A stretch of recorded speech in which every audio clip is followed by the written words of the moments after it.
before I opine, let's thank some sponsors.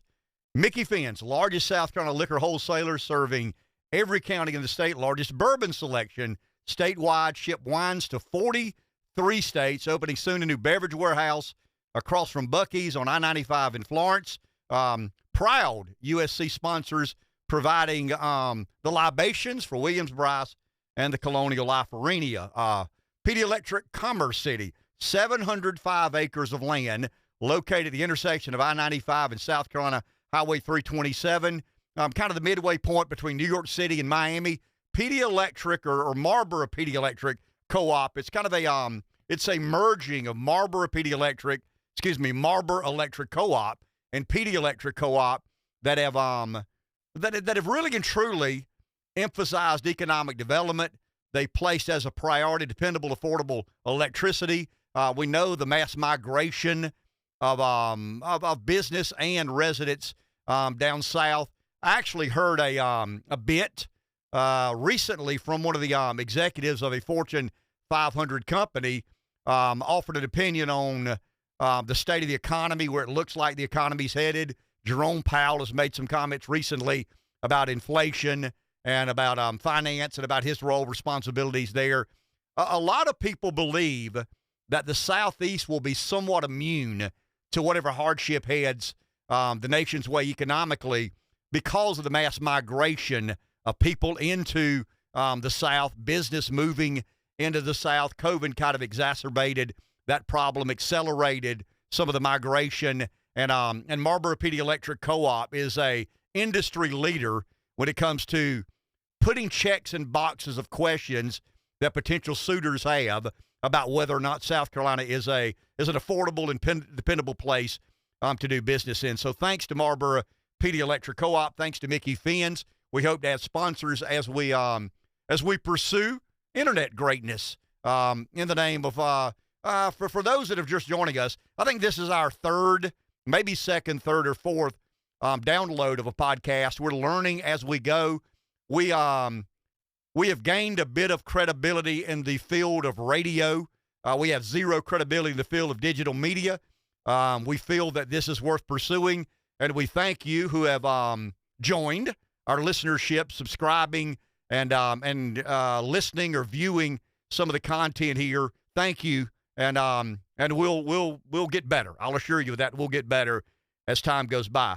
One of the biggest moments in American politics recently has been Tucker Carlson, one of the most controversial figures in American political media today, maybe the most relevant political figure in American media today. Since Rush Limbaugh passed away, I could easily argue that Tucker Carlson is probably the most relevant voice in American political media discourse.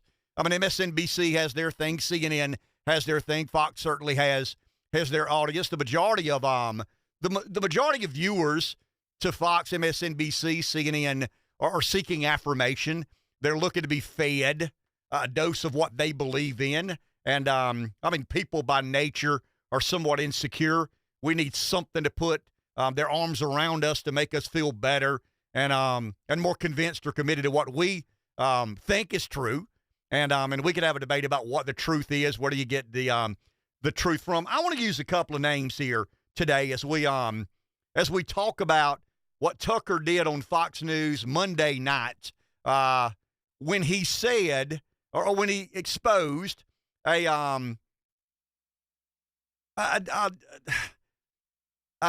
just some footage that had not been revealed to the general public. Search for words there. But there was about 41,000 minutes of footage from January 6th that had not been made available to the public. It was very questionable inside Washington, inside the Beltway, whether or not Kevin McCarthy had done the right thing in allowing Tucker Carlson to gain control over some of the content. I'm not the speaker. I'm a radio show host and a pod show host, so take my opinion with a grain of salt. But I would have probably rather seen Speaker McCarthy allow every media outlet have access to the 41,000 minutes of video, the footage that we believe paints a fairer story, a more accurate depiction of what happened January 6th. I'm not here to condone the events of January 6th. I'm on the record. I think it was a dark day in American history. I personally, I'm an America First Republican, unapologetically. I personally have gone on the record and say I think Donald Trump peddled fantasy. I don't think Donald Trump incited an insurrection, but I think Donald Trump peddled fantasy. I think Donald Trump incited a degree of discontent. Once again, I don't think it was an insurrection. I certainly don't think Donald Trump incited an insurrection, but I think he tried to convince a body of people that the former Vice President Mike Pence, had the constitutional authority to do something that he simply did not have. So let's go to the events of January 6th. Kevin McCarthy provided Fox News and Tucker Carlson with unedited video. I mean, it is what it is. It's we've seen the most dramatic of the footage. We've seen what the January 6th Commission wanted us to see. We've seen the breaking of windows, the kicking down of doors, the storming of barricades, the confrontation with law enforcement. There is no question that there were some people there creating problems, creating havoc. How many? I don't know. What percentage? I don't know. The proportionality of peaceful protesters and the proportionality of those who were up to no good, I don't have any idea what that percentage is. But the media and the January 6th Commission try to convince you, the consuming public, that it was simply an insurrection. There's no debate. CNN, it's an insurrection. MSNBC, NBC, CBS, ABC, the likely suspects, what we'll call corporate media. They sold a narrative that was confirmed or complicit with, probably in concert with would be a better way to describe it, the January 6th Commission. Now I'll offer an opinion on the January 6th Commission in just a couple of minutes or two, but I want to go to two central figures. One is a central figure in the events of January 6th. His name is Jacob Chansley. The majority of you probably know him as QAnon Shaman. Jacob Chansley was the guy, you ready, that had bison horns. His chest or face was painted red, white, and blue, shirtless. I mean, obviously, he drew a lot of attention. I mean, he would have been the more noticeable of the bunch, so to speak. We saw video and still photos of Jacob Chansley appearing to be out of control, appearing to be, inciting an insurrection, appearing to be confronting law enforcement. Those were the media drops of, prior to Tucker getting his hands on the McCarthy video. When McCarthy became Speaker of the House, he became in control of the archive material of the House of Representatives, the halls of Congress. But we were led to believe, now I never bought into this, and I don't think a lot of conservative America bought into this, but you've got 40% who believe kind of the conservative narrative. You got 40% that believe the liberal narrative. You got 20% that kind of believe what they're spoon-fed. I call it the Seinfeld watching crowd. I mean, they vote, they participate to some degree in American politics. The majority of their time is spent living their lives, raising their families, working their job, pulling for their favorite baseball, basketball, or football team, going to a rock and roll or country concert. They're not as consumed by the political debate and discourse in America. Those were the people that CNN targeted, MSNBC targeted, ABC, CBS, once again, the likely suspects. So Tucker allows the general public to see another side of the story. We saw Jacob Chansley, Q Shaman, bison horns and all, a very measured man, a very in control of himself, observer of what was happening in the Capitol. That brings to me an interesting point. And here's the road I want to diverge and try to travel down. I don't know that we could trust Tucker Carlson to call balls and strikes. I don't know that we can trust Rachel Maddow to call balls and strikes. I don't know that we can trust Jake Tapper to call balls and strikes. I surely don't trust the New York Times to call ball and strikes. I don't trust the Washington Post. I don't trust the news desk at NBC. But I'm not naive. I understand that Fox News is a media enterprise. It's a monster. It's a monstrosity. It moves the meter in ways that very few news organizations ever have. But I don't believe what Fox sells hook, line, and sinker. I'm a viewer. I'm a consumer because I'm a conservative American, and I don't believe I get a fair shake in any other political orbit, media orbit outside of Fox News. But when I look at the video that Tucker made available, juxtaposed to what I'd seen for a couple of years from mainstream and corporate media, it led me to believe, okay, who can I trust? Who will honestly call balls and strikes? And the late Rush Limbaugh referred to Andy McCarthy a lot. Andy McCarthy is a former prosecutor. He's a contributor at Fox News. He's a long-standing fellow with the National Review.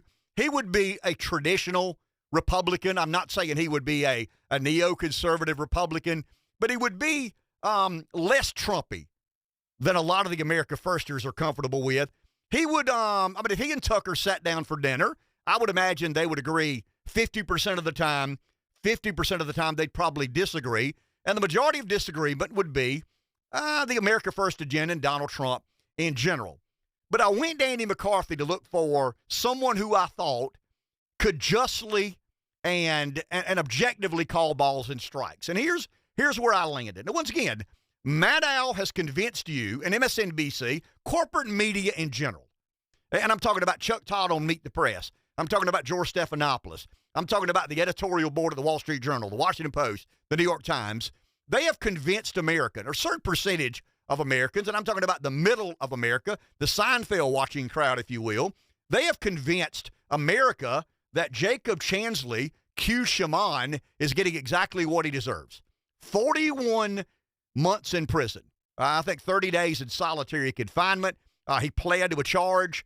And so when I began, I remember the optics of CNN. I remember the optics of the New York Times. A raging and wild-eyed Jacob Chansley, Q Shaman, bison horns, red, white, and blue paint, shirtless and all. And then I remember watching Monday night what Tucker revealed, that he's walking around with Capital City police officers and other law enforcement agents who were tasked with making sure the grounds of the Capitol are kept safe. It's a tale of two people. I mean, is Jacob Chansley the guy that CNN says he is, an out-of-control lunatic there to incite an insurrection to stop the peaceful transition of power? Or is he the guy being escorted around the Capitol, leisurely escorted around the grounds of the Capitol, the end confines of the Capitol, by some of the Capital City police officers? Probably neither. When you search for the truth, you got to find somebody that you think will objectively call balls and strikes. And I'm going to go to an article or a paragraph in an article that Andy McCarthy wrote in the National Review. I want to give him full credit because I think he does a good job of explaining this and allowing a picture to be painted or portrayed that is consistent with reality. Forget CNN and MSNBC and Meet the Press and George Stephanopoulos. We know what they're doing. Guys, when Chuck Todd sits around one of these tables with a fancy coffee, Meet the Press, I got my Celsius and Pepsi product here, but when Chuck Todd sits at the table and offers commentary on the goings-on of Washington, Chuck Todd's not allowed to say what Chuck Todd believes. He's an employee of NBC. NBC's a liberal news agency. So, I mean, he's a mouthpiece for corporate America. He's a mouthpiece for corporate media in general. Andy McCarthy professes that he's never been ordered by Fox to comment in any way, shape, or form about anything. And McCarthy's an old hand at this. He's gained the respect of the majority, I think, of people both inside and outside of the Beltway. Now, a lot of people who are watching Seinfeld have no idea who Andy McCarthy is. I watch Seinfeld, but also plunder around in the world of American politics.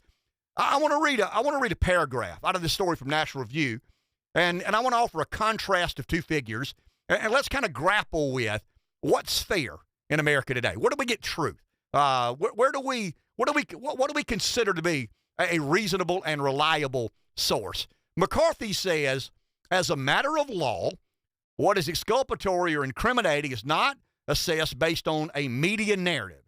It is assessed based on the specific charges in the case. Here the charge was that Chansley, QAnon Shaman, obstructed Congress. One need not engage in an insurrection or even a riot to obstruct Congress. One need only be in a place one has no lawful right to be in and willfully engage in action that prevents Congress from conducting its proceedings. In that sense, the just released video is the antithesis of exculpatory evidence. It shows Chansley committing the crime charged. Okay, so on one extreme, you've got the corporate media and Washington proper. I mean, I'm talking about the cathedral, the insiders, the establishment, the elites, the McConnells of the world. And this is not strictly bipartisan. I mean, it is those who have so devoted themselves to a way of life, they depend on Washington to operate a certain way. It's not about democracy. It's not about doing right by the American people. It is about what is in my best interest or my donor class's best interest. In other words, Mitch McConnell, a Republican, has no interest in defending the events of January 6th. I mean, he's certainly entitled to his opinion, but I think McCarthy's been less than fair of the events of January 6th and the commission that has been appointed that no serious person puts any credence in. I mean, you can't be a serious person and believe the January 6th commission was there to pursue the truth. Every member of that commission had voted to impeach Donald Trump. I mean, do you really believe that you're going to get a fair and accurate accounting of the events of January 6th by a special committee that consists of Democrats, 2 Republicans, Liz Cheney, Adam Kinzinger, no longer in Congress, but they both voted to impeach Donald Trump. So, I mean, it's a Trump witch hunt is what the January 6th special committee did. We'll go down that road another day. I want to stay here for a second because I want to talk about Jacob Chansley. Let's, for argument's sake, assume that Andy McCarthy nails it, that Jacob Chansley did not incite an insurrection, but he was guilty of obstructing Congress. He is an uninvited guest into the people's house. And I get the debate about, well, that's the people's house. How can a member of the general public be not a welcome guest in the people's house? There's an orderly way we go into buildings. I mean, you know, you can be as conservative and as big a supporter of Donald Trump as you'd like. I think it's inexcusable that anybody try to defend breaking down doors and busting out windows. I mean, that's just not excusable, and I think you lose credibility when you suggest that is defensible. It's not. But I want to stay on Chansley for a second. So for argument's sake, let's just assume that McCarthy is right. I mean, McCarthy's a good guy at calling balls and strikes. Once again, Limbaugh used him as a reference. That's good enough for me. And I think McCarthy lays it out in a very understandable and articulate way. So McCarthy doesn't say that Q Shaman is an insurrectionist. He doesn't say he's guilty of inciting an insurrection, but he does say that he was there as part of a riot to obstruct Congress from doing its job. We can debate, and I would imagine some of you watching, listening, would disagree as to whether the charges were sufficient or not. I want to compare what Jacob Chansley's been accused of, what he's been charged with, what his punishment is, with a guy named Kevin Clinesmith. Who remembers Kevin Clinesmith? Kevin Clinesmith is an FBI agent. Kevin Clinesmith was the guy that the FBI somehow coerced in to providing a FISA court judge an altered document. Kevin Clinesmith admitted that he manipulated a document to allow for the issuance of a FISA warrant by a FISA court judge that allowed the federal government to spy on a presidential campaign. Kevin Clinesmith got 400 hours of community service and 12 months of probation. So let's take Kevin Clinesmith, who is operating under the guise of a bison, a shaman. No, I mean he's an FBI agent. He is a serious man with extreme serious powers. He is an FBI agent. Everything he does with that badge in his hand is as an FBI agent. So the federal government has decided that Jacob Chansley and his actions lead to a 41-month prison sentence, and McCarthy says he's guilty, and it's hard to argue he's not. Once again, I don't believe he incited an insurrection because I don't think it was an insurrection. I think it's insanity to say that there's an insurrection at the Capitol when nobody's armed. I mean, the only gun discharge was by a Capital City police officer who shot Ashley Babbitt, an unarmed female protester. So it's not an insurrection. Stop with that nonsense. Some of the January 6th Commission can't be taken seriously when they say this is an insurrection, needs to be treated accordingly. But it's hard to argue that Jacob Chansley did not abuse the privileges of going into that building. He obstructed Congress from doing its job. But Kevin Clinesmith was convinced by a superior. And I don't have any idea how it went down. I mean, I can speculate, and I can argue that a superior went to Clinesmith. I mean, he's a subordinate in the world of FBI agency or the FBI agency in whole. But somebody went to Clinesmith and said, we need to stop this Trump guy. I mean, this Trump guy is a political wrecking ball. He is somebody who may or may not bring about change to Washington that is not in any of our best interests. And Kevin, if you can figure out a way to alter an official document, imagine this, guys, now. I mean, you got a guy dressed like a bison, obstructing Congress, goes to jail for 41 months, I think 30 days in solitary confinement, and you've got an FBI agent who was willing to alter an official document, present that altered official document to a FISA court judge. The FISA court judge was led to believe that was not opposition research, but rather valid information that led him to believe that Donald Trump, former President Trump, may be a Russian pawn. The Russians may be trying to influence the outcome of the election. Well, they didn't believe that because if they'd believed that, they'd have evidence to prove that, and they wouldn't have to alter a document. But they did alter the document. They altered the document in the name of the FBI.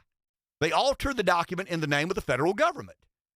And Carter Page's name became very relevant because they basically infiltrated the Trump campaign to find out, they spied on the Trump campaign to find out whether or not they were colluding with Russia. Now, the irony of this is after the fact, we find out that indeed a 2020 presidential campaign did collude with Russia. The Steele dossier was paid for by the DNC and the Clinton campaign, and it was Russia collusion. There's no doubt about it. We had a campaign in 2020 collude with the Russians. We just didn't alter a document to pursue the right campaign. We went after the wrong campaign. But I want us to understand how critically important it is that an FBI agent altered a document, led to the issuance of a FISA warrant. He gets 400 hours of community service and 12 months probation. A guy dresses like a shaman with bison horns, paint, leather pants, marches through. Take the CNN image of just a man completely and totally out of control. Take the latest footage we have that shows him meandering about the Capitol building with Capital City Police in tow. It looks to me like the biggest crime he committed was not paying his tour guides. It looked to me like for an hour, the Capital City Police were behaving as tour guides, showing him around the Capitol. It doesn't excuse him being in the building. It doesn't excuse the fact that he probably is guilty of obstructing Congress. But are we comfortable as Americans living in a country where a guy is a part of a riot, and some people do commit acts of violence, and they should be dealt with accordingly? But you've got a guy in the FBI with the leverage of the federal government willing to alter a document, probably at the request of a superior. And you got to believe that when Kevin Clinesmith, I don't know how the conversation goes down, but could it have gone something like this? Could it have gone something like Clinesmith telling his superior, man, I don't know about that. You're talking about altering an official document to mislead a judge, to issue a warrant, to allow the FBI to spy on a presidential campaign. Are you sure we want to do that? Kevin, don't you worry about it. If you're found out, if we get caught in the likelihood that someone exposes our actions and our antics, we got you covered. I mean, we've got you covered. And I don't think Clinesmith is any longer an FBI agent, but I doubt very seriously his pension is at risk. I doubt very seriously his health care is at risk. I would imagine there are people within the bowels of Washington that will take pretty good care of Kevin Clinesmith. And that's what people are, I think, so frustrated and angered by. The double standard. The fact that one person clearly broke the law in the name of an agency of the federal government. The Federal Bureau of Investigations allowed one of its agents to misrepresent to a judge who issued a warrant that allowed them to spy on a presidential campaign. I mean, that's pretty serious stuff, guys. But apparently, in Washington proper, in our judicial branch, it's not as serious as a guy dressing up like a shaman, marching through the Capitol, may have been irate at times, may have been a bit out of control at other times. But the most recent footage shows him to be a very reasonable, a very practical, a very curious man, no question about it. He's dressed like a damn bison, wanting to walk around. I mean, there may be some curiosity and intrigue by some of the Capital City Police and showing him around the building. But I want to suggest to the people watching and listening that the only way to fix this, the only way to address the double standard, the disproportional punishment toward Jacob Chansley and Kevin Clinesmith, is to make sure people who break the law in the name of the federal government are dealt with in a much swifter and more aggressive fashion. I don't know how long Jacob Chansley should be in prison. I don't have any idea how he puts his life back together on the other side of this imprisonment.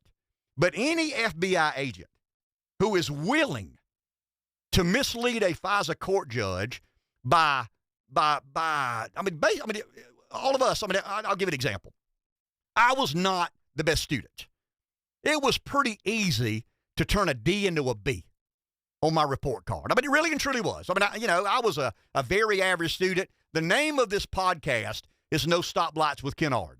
The reason the name of the podcast is No Stoplights with Ken Ard, when I ran successfully for Lieutenant Governor of South Carolina, I realized very quickly that everybody was going to better educate their kid. They're going to restore fiscal sanity. They're going to build better roads and bridges. They're going to do all the wonderful things that government says it'll do when you're seeking office. But the one thing I said that people remembered was I'm a college dropout from a town with no stoplight. Take what I say for what it's worth. But I've lived in a very, very real world. I plundered around in that very, very real world. I figured out a way to win more than I lose, and I've kept my head above water. But in those events and experiences, I've learned a lot. And I've learned to be very cynical. I've learned to be very contrarian. I hate to say this, but I've learned to be somewhat of a conspiracy theorist lately. And the government's helping my cause. The government's absolutely helping my cause. But once again, we can debate the punishment doled out to Jacob Chansley. Is it fair? That's a matter of opinion. That's a matter of your perspective. But there is no way we should be comfortable with a guy working for the FBI, manipulating official documents, and not going to jail. Chansley's in jail. Clinesmith is not. And I would recommend to our political leadership in Washington, something has to change about that. When someone is willing to abuse the authority that the federal government gives them, they've got to be dealt with in a much more aggressive fashion. Manipulating a document in the private sector is one thing. It's wrong, and you normally get found out. You normally pay a price or punishment. But manipulating the government or manipulating the document with the backstop of the federal government is another thing. And I just believe that Tucker's video is one thing. There's no question about it. It shows another side of the story.